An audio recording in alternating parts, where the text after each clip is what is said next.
Hello and welcome to another update video about Ethereum. So also here Ethereum appears to be on its way down in the C wave now of 4. I might adjust the count of the BTC chart so it aligns with the Ethereum chart completely. At the moment on the Bitcoin chart I've got the wave 3 here, but I think I will also move it here, seeing this again.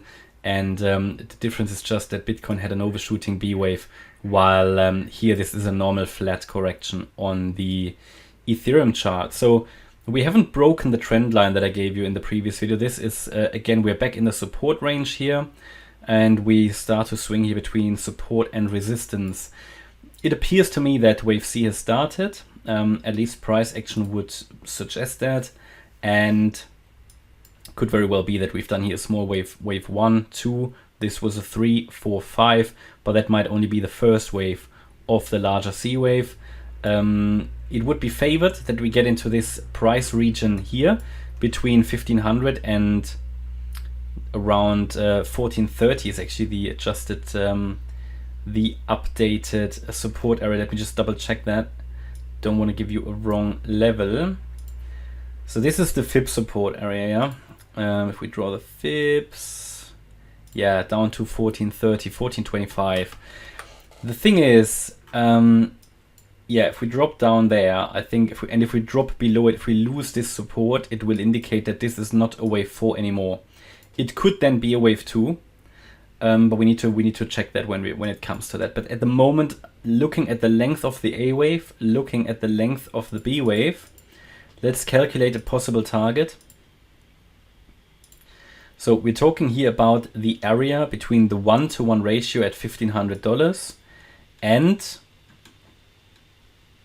yeah, ideally the 1.618 extension. But then again, if we drop below if we drop below that 1430 level, it's most likely not a wave 4 anymore, unless it's really only a wick down and with immediate recovery. So I might add here the I would extend here the I put that support line here, yeah, just so that you know that the 1.618 extension of the A wave is sitting here, and that it might be that we get a wick down. So in case you want to set your stop loss, in case you want to scale into this support area, that you don't set it too tight, okay?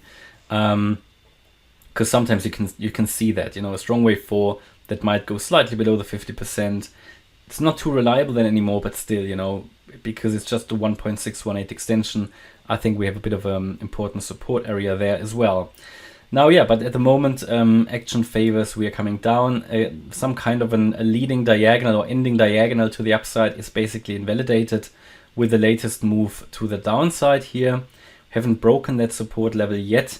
A break below the previous lows, which were at 1558, would give us a clearer confirmation that the C wave is really unfolding. Yeah, at the moment it's an assumption. We don't really have proof or evidence, but yeah, it's quite an impulsive move down. Now again, we had that here as well, but it looks like this was possibly the A wave of that decline. This here the B wave, and now the C wave down, and that probably isn't finished yet. Waiting for a bit of a retracement at some point here to the upside to be able to more clearly define where we are. If I'm going to the, maybe let's see on the 15-minute chart what we can see. I mean, you could make the case that this was a small 1-2.